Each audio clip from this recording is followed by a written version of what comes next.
नवगछिया की धरती पर पहली बार प्रतिभा खोज प्रतियोगिता।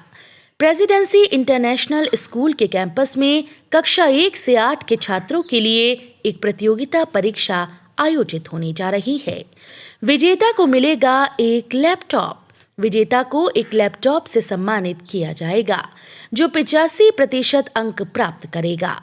अपनी प्रतिभा दिखाने का अच्छा अवसर है, तो आइए मौका हाथ से छूट न जाए। फॉर्म प्रेसिडेंसी इंटरनेशनल स्कूल में उपलब्ध हैं।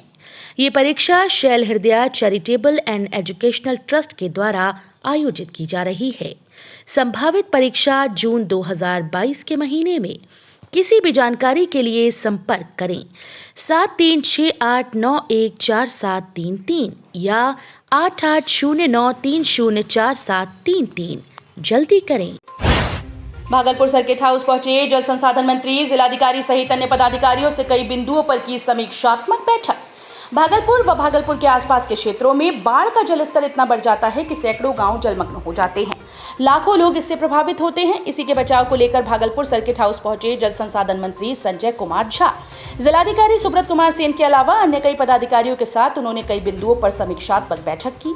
मीडिया से बात करते हुए जल संसाधन मंत्री संजय कुमार झा ने कहा कि बाढ़ एक प्राकृतिक आपदा है और इसे कोई बांध कर नहीं रख सकता, लेकिन सरकार की ओर से पूरी तैयारी हो चुकी है। बांध के भी बहुत हद तक कार्य हो चुके हैं।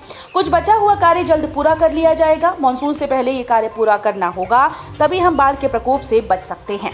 साथ ही उन्होंने ये भी कहा कि समय रहते निर्देश दिया गया है, ये कार्य पूरा हो, ना होने पर जिनके ऊपर ये कार्य की जिम्मेवारी दी गई है, कार्रवाई भी की जाएगी।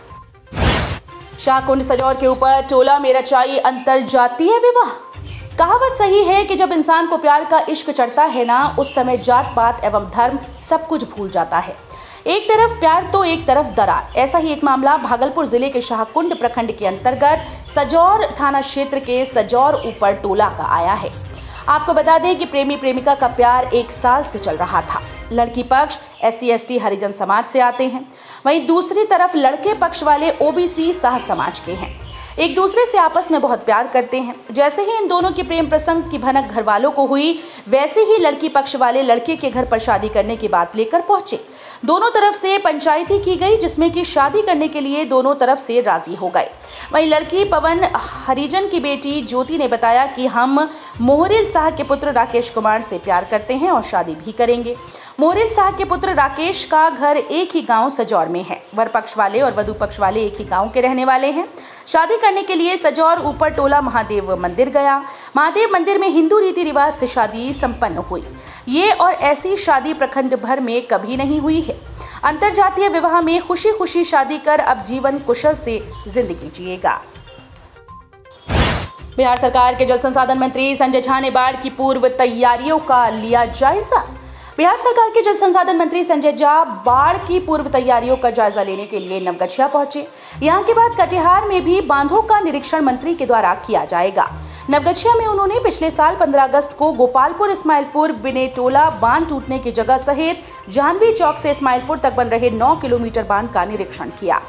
मंत्री ने बताया कि चल रहे काम की गुणवत्ता ठीक है। वहीं निरीक्षण के दौरान गोपालपुर से इस्माइलपुर बिंदटोला बांध पर चल रहे काम की गति धीमी देखकर काम कर रही कंपनी पर अधिकारियों को FIR करने का निर्देश दिया है। मंत्री ने कहा कि 15 जून तक अगर काम पूरा नहीं होता है तो कंपनी पर मामला दर्ज कर सख्त कार्रवाई की जाए। कंपनी के ठेकेदार को मंत्री ने कहा कि इससे पहले भी इस कंपनी के काम को ब्लैकलिस्टेड किया गया है और जब कंपनी को काम ठीक से नहीं करना होता है तो वो काम क्यों लेती है। वहीं अधिकारियों को मंत्री ने सख्त निर्देश दिया कि 15 जून तक बांध का काम पूरा न होने पर FIR दर्ज कर कार्रवाई की जाए। वहीं मंत्री ने निरीक्षण के दौरान आम लोगों से अपील की है कि बांध के ऊपर खरपतवार नहीं रखें, न तो इसके कारण जानवर बांध काट सकते हैं और ऐसी घटना पहले भी बिहार में देखी गई है। उन्होंने आम लोगों से अपील की है कि बांध के ऊपर खरपतवार न रखें, जिससे बांध को बचाया जा सके। मंत्री ने कहा कि बाढ़ से पूर्व सारी तैयारियां की जा रही हैं, जिससे बाढ़ से बचा जा सके। निरीक्षण के दौरान जल संसाधन विभाग के प्रधान सचिव और विभाग के कई वरीय अधिकारी निरीक्षण के दौरान मौजूद थे। विश्व तंबाकू निषेध दिवस पर CS ने सदर अस्पताल के कर्मियों को तंबाकू से दूर रहने की दिलाई शपथ। सदर अस्पताल में आज विश्व तंबाकू निषेध दिवस के अवसर पर जागरूकता रैली निकाली गई। साथ ही सबों ने तंबाकू सेवन करने से दूर रहने की बात कही। बताते चलें कि तंबाकू के सेवन से दुनिया भर में हर साल 80 लाख से ज्यादा लोग मरते हैं। किसी भी तरह के तंबाकू का सेवन करने से फेफड़ों की क्षमता कम हो जाती है और सांस की बीमारियों की गंभीरता बढ़ जाती है। तंबाकू का सेवन स्वास्थ्य के लिए हानिकारक है। इसी बाबत आज भागलपुर सदर अस्पताल के सीएस उमेश शर्मा के नेतृत्व में एक जागरूकता रैली निकाली गई और लोगों को तंबाकू से दूर रहने की सलाह दी गई। मीडिया से बात करते हुए सीएस उमेश शर्मा ने बताया कि विश्व स्वास्थ्य संगठन ने भी इस पर लोगों को जागरूक करने के लिए कई जागरूकता कार्यक्रम किए हैं। तंबाकू के सेवन से स्वास्थ्य जोखिम के प्रति लोगों को जागरूक करने के लिए हर साल हम विश्व तंबाकू निषेध दिवस मनाते हैं और सरकार की ऐसी नीतियों को लोगों तक बताने का काम करते हैं। साथ ही उन्होंने ये भी बताया कि तंबाकू से दूर रहें, तंबाकू पर प्रतिबंध लगे, इस पर भी हम लोग कई बार बैठक कर ऊपर तक आवेदन देने का काम किए हैं। साथ ही साथ कार्यक्रम में सबों को तंबाकू से दूर रहने की शपथ भी दिलाई गई। कार्यक्रम में सदर अस्पताल भागलपुर के सीएस उमेश शर्मा के अलावा कई चिकित्सक, पदाधिकारी, एएनएम एवं वहां के कर्मी मौजूद थे। कुर्बान गांव में एक बड़ी गैस टैंकर हादसा होने से बाल बचे, ग्रामीणों में आक्रोश। भागलपुर हबीबपुर थाना क्षेत्र के अंतर्गत कुर्बान गांव में एक 17,000 लीटर वाली बड़ी गैस टैंकर एक बड़े हादसा होने से बाल बच गया।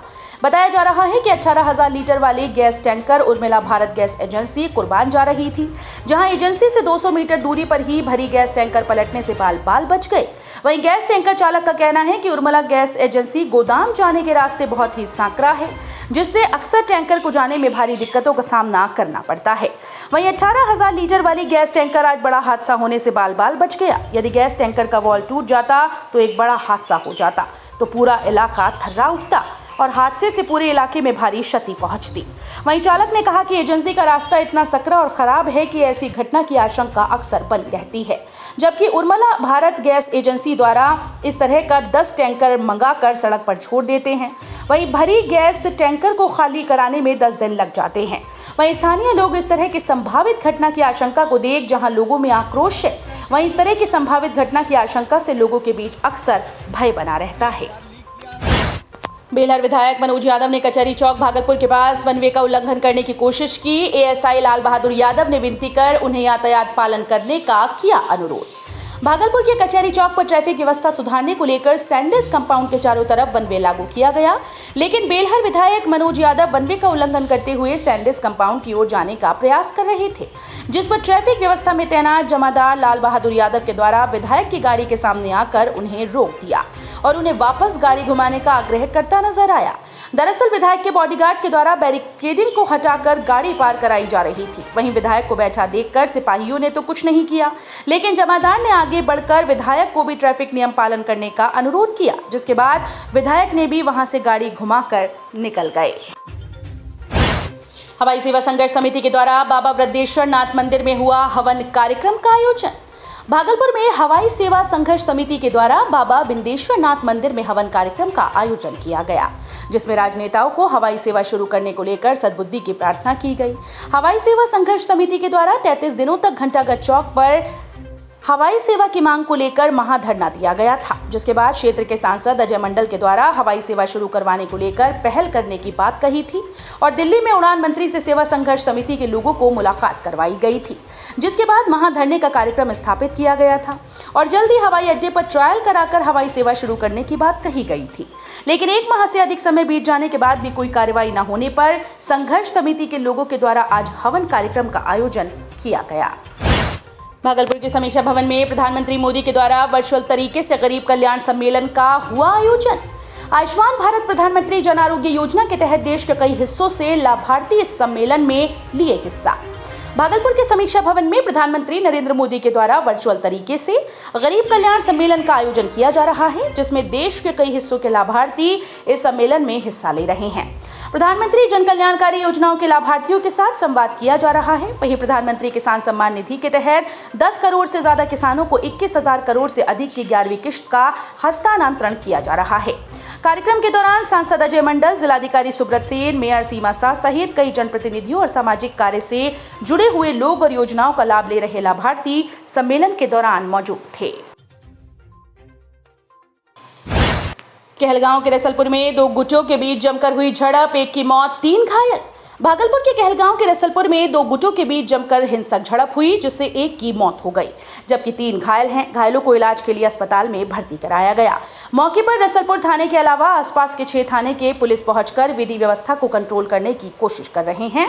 बता दें कि यहां वर्षों से 2 गुटों में समय समय पर गोलीबारी और मारपीट की घटना होती रही है, जिसमें अब तक 3 लोगों की हत्या भी हो चुकी है।